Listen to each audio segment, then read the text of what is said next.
Okay. Let's go into your reading here. The first two cards we have out is the Temperance card and the Judgment.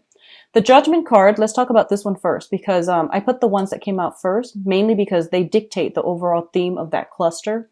So the Judgment card indicates a lot of contact, a lot of communication, a lot of family reunions and things like that coming through via social circle, family unit, as well as new beginnings in all aspects of your life as well, okay? So the Judgment is a card that indicates a new phase in your life is beginning.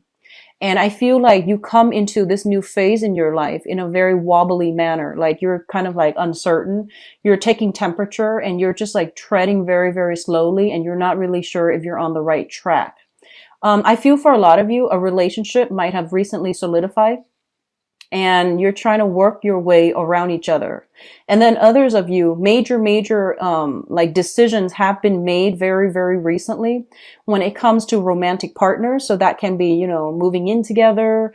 That can be, I feel like more on the emotional front. It's something that is emotionally destabilizing for you because it's new, it's different, and it's something that you're not used to. I also feel there are some family things coming through where one parent might be feeling under the weather. You're far away. You're hearing about this and you're contemplating, taking a trip to come see them. And likewise, I feel like something about family, especially for those of you with children, medical, procedures, diagnoses, and even coming in for tests, coming in for flu shots, coming in for maintenance when it comes to the health of a child or health of parents. So all of these things are coming through in very, very subtle ways, and they all hit you like different times of the month. And I feel like, all of a sudden you get a call and it does worry you because you are a very family oriented sign. And I do sense, like you identify very, very strongly with your family unit. Even if you're single right now and you don't have a family, I feel like that childhood family that you grew up in, whatever affects them, you feel like it affects you. So I do see a lot of that coming through, and then, people playing phone tag, and then you have to get back to them when you can. And then when you can, you stay on the phone for way too long because they have a lot of other things that they want to tell you. So I feel like it's just a lot of time that is being devoted to family members, to especially if they're going through some type of medical diagnoses and things like that. Okay. The Temperance card comes in as a reminder for moderation. This is a card greatly about like, not over drinking, not overextending ourselves, knowing when to pull back our energy and knowing when to extend outwards. So I feel like you need to find some type of a middle ground as to how you spend your time, as to how you manage things in your life, and as to how you don't let troublesome things, troublesome relationships, troublesome information coming from your external environment. Like, don't let it destabilize you. Find a way to process it, deal with it. And I don't want to, sound condescending by saying that, but I feel that you have your own responsibilities that you need to take care of, and you're not there to, soothe other people's problems. They're supposed to be self-sufficient in that manner. So you're not there to be, everybody's fix-it lady or man. You need to draw back your energy pretty much, okay? So don't extend outward, draw back in, and don't let yourself get swept away by the emotional ties of everything that's happening around you. And that is easier said than done, but I feel it is going to be required this month.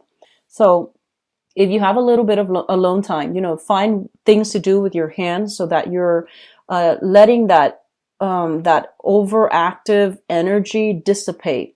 So rather than sitting there thinking about it and ruminating over things, or keep talking about things or keep thinking about things, find something to do to keep your mind occupied, keep your hands busy so that you're not thinking about it and you're immersed in the moment. Okay. The next two cards that are coming through is the Five of Swords and the Seven of Pentacles. Now, the Seven of Pentacles is it's a situation where you have devoted a lot of your time, love, nurturing, attention into a situation. So this is like, going through that period where you've done all the preliminary work in order to reap the benefits of your the fruits of your labor. And, what I feel is there is some type of a disappointing news coming through. So I feel very strongly for some of you, if you are like applying for school And I know it's weird, it's November, but you're applying for school. You might have taken some exams in order to apply for school, and then you might realize that, um, the school of your choice, they require higher scores, so then there's something about readjustment here that needs to happen. The Seven of Pentacles is a very, very good card. It's like waiting on a decision from somebody else. However, it's linked up with the Five of Swords, which is an empty victory card. It's like victory at somebody else's expense. And then as a result of it, I feel like, yes, you might get what you're asking for, but at whose expense? So I feel like it's a double-edged sword when it comes to like, something you devoted a lot of your time in, and now it's coming through, it's bearing fruit. But you might not realize, you might now realize that this is not something that your heart was entirely set on from the get-go. And a lot of you, some of the times, it reminds me of this, where you might want something, right? And then once it's like in front of you, you realize that you might want something else. And that can extend towards, school applications, that can extend towards like job offers, that can also extend across relationship sectors as well. Somebody might be attached and you feel like you really want this person. You might reach out to the person. And then, they leave their family, their spouse and things like that for you. And then you realize, you know what? I might have just wanted that competition. I might not have wanted that thing. So these are, things that could potentially play out. And either way, what it does is that it allows you to see and allow you to know and allow you to get some confirmation as to what it is that you really want to begin with. And which ones of those things which ones of your desires are actually based on, vanity, based on unrealistic expectations, or based on just, the whole point about winning, wanting something just because you can't have it, or wanting something just to prove to yourself that you can attain it. But then once it's within reach, you might now realize that you don't want that to begin with. Okay. So there's something of an element here about, knowing what you want, and that truth, that revelation might come about as a double-edged sword. For others of you, and I'm getting this message very, very strongly, I feel honestly that you might be in a love triangle. And I'm going to do your love reading in a little bit. So I hope, that will allow you to get some insights into your specific situation. And I feel if you are in a love triangle, you might already know that you're in a love triangle. This is not going to be like revelation, things coming in as a surprise. Okay. So I feel like you might be attached to somebody, and you might be in starting a new relationship, or you might be coveting somebody who is in a relationship. And I feel like, they might tell you, oh, I'm going to leave so-and-so, and I'm going to leave them, and it's going to happen, 2 months from now. And like whatever they tell you, you've been waiting, and waiting. And then you realize, you know what? They're stringing me along. So I need to like cut them out of my life. So I feel this sense of realization, this sense of closure, this sense of finality is actually coming through for a lot of you. And I hope you're not dealing with that on the romantic front. If it works out in a work environment, I feel like, they're telling you, oh, you're going to get a raise, a pay increase, a promotion, and you wait and wait and wait. And in the meantime, you're waiting, you're working very, very hard. You're like working your butts off. And as a result of it, you just realize, they're stringing me along. So I feel like either way, this month is going to bring a massive amount of closure. And this is actually an energy I've been feeling for a lot of signs, not just for you guys, but I feel like for you guys, it's a little bit more clear so that you can move once and for all past it, and that you can focus your energy on people, on projects that are worth your time. So that's coming through here. The next cluster here, we have the Queen of Cups as well as the Eight of Pentacles. So you have a water sign. This is a Pisces, a Cancer, or a Scorpio. This is somebody with a lot of good advice, good counsel, and somebody that, you can turn to, whenever you need some guidance. So I feel like this can serve as a relationship partner, but or even a friend, or family member. But what I'm feeling overall is that this is somebody who's very, very emotionally supportive of you. So whoever they are in your life, they are, sun, moon, or rising, Pisces, Cancer, Scorpio. They are somebody who is very kind, emotionally supportive. They believe in you and they always, like praise you, say good things about you, and they give you that emotional support. And they might, so for example, they might tell you, reach for the stars and you will always, always achieve your dreams. And I feel like even through the times that you doubted yourself, through like many disappointments, they have always been there for you. And I feel like this is the month in which this person is going to be front and center in your focal point, and they are going to give you, if you were trying to reach for the stars and you feel like you have failed, or you feel like you need to do some readjustments when it comes to your goals and expectations, I feel like they're still there giving you that emotional support, and they're showing you how to do something in order to move things along. A lot of you might be sending out resumes, and I feel like resumes for scholarships, resumes for schools, resumes for work. If you are sending out resumes for work, I do feel this person, well, for whatever you're sending out for, I do feel this person is giving you some valuable insights as to, what you should include. And I feel that it would be in your best interest to try to follow their advice. They're going to give you very, very good, solid advice. If you are looking for work, if you're thinking about, applying for schools and, changing your career direction. So before, if you were doing medicine, now you might be thinking about law. That's also what I'm feeling. And you might be doing like a drastic 180 where you're just like, I'm not really sure if this is the right career track for me. So I want to explore this other option. And I feel like you have somebody here that's going to be able to give you some guidance. Okay. One of the things that they might say to you here is, don't be so, they might say something like, so that you know who this person is. They might tell you, don't abandon projects too early. They might tell you, keep working at it, work at it, work at it until you've exhausted all possibilities before you change your direction. So there's somebody who really values hard work and dedication and, that stick-to-itiveness. And they might tell you, keep working, keep at it. You're going to be good. You're going to be safe. You're going to be okay. And you deserve it. So I feel like they keep pushing you to work towards a specific goal and to never give up. So that's the type of emotional support you're getting from this person, okay? And they're going to help you along the way as well. Job applications, I do see that. I see scholarship, grants, applications. And I feel like it's highly competitive as well, okay? So you have to somehow make yourself stand out, because I feel like you're competing against many, many, many people.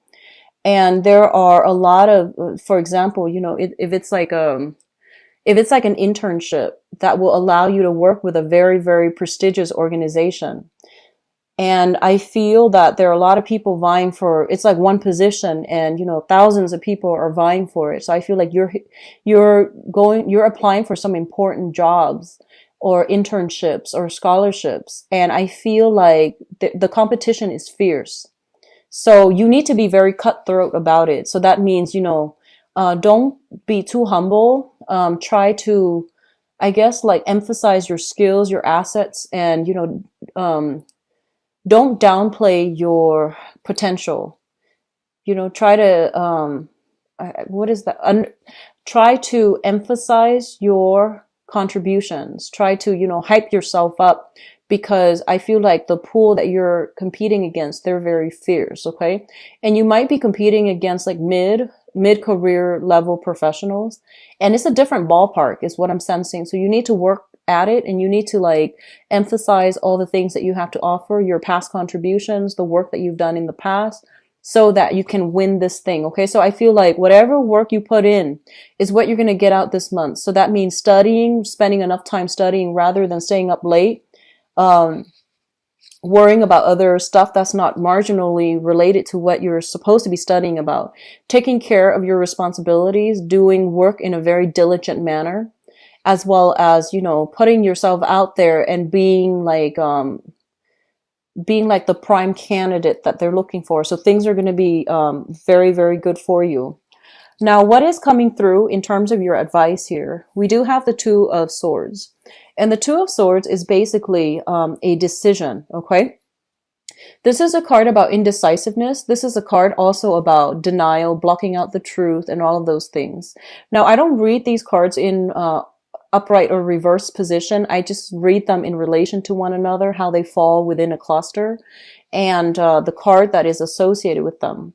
The Two of Swords is a situation where you are going to have to make a major decision as it pertains to your career track. And I do feel for a lot of you, I feel this element about, other people are coming into you and they're bringing their stories and they're just like, hey, I did this. And, within 3 months, I made this much money. So they're bringing you kind of like, I feel like, stories of success, but they seem almost like a pipe dream. So they're selling you a dream. And I feel like a lot of you might be taken in by these things, by these stories, like get rich quick schemes come to mind, shortcuts, financial, doing some financial investment or even some long-term planning and opening up businesses is what I'm feeling. But you feel like it's a gamble. And a lot of you are just kind of like have been going through your life doing the right thing, like getting that job, working 9 to 5, working your butts off and, trying to do things in a correct manner. It might be slow, but it has worked for you. And then all of a sudden you might have people coming through with these get rich quick schemes and they're like blowing your mind and you want to believe them.